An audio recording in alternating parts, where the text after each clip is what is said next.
1 million pesos nga reward na dawat na sa duha ka testigo nga bitudlo sa mga giingong suspect sa pagpatay sa 28 anyos nga babaeng architect sa Davao City.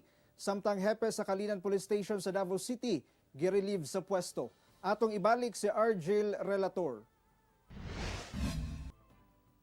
Human ma-file na ang kaso batok sa mga gitudlong suspect sa paglugos ug pagpatay sa 28 anyos nga babaeng architect sa Davao City.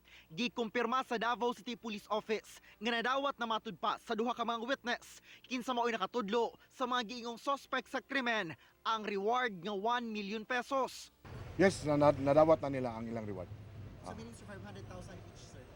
Per 1 million sila? I cannot tell. Basta gidawat na nila.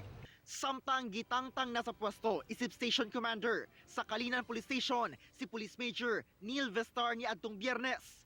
Kini human sa sunod-sunod nga mga krimen nga nahitabo sa iyang area of responsibility sama sa robbery incidents, ang giingong pagpangdagit sa duha ka batan-on sa Kalinan ug ang pagpatay sa babaeng architect. Para mubalik ang ano sa Kalinan, no? For all you know, nanagay mga sektor dito nga burag di na gyud ganahan because of sa mga hitabo, no? So in order to bring back the so we will replace him with another new officer. Katong galag behind sa ilahang performance, of course, they will be subject to review and probable relief if they cannot solve or if they cannot prevent crimes happening in their AOR.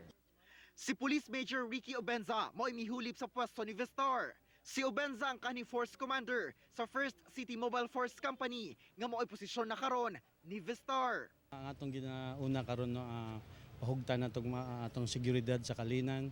So with coordination sa ato ang mga barangay kapitan, so atong pakusgan ang atong mga beat patrollers together with the City Paid, Barangay Tanod kasi ang street natin sa Kalinan is gamay-gamay lang, so kailangan din na to ang tabang sa atong komunidad.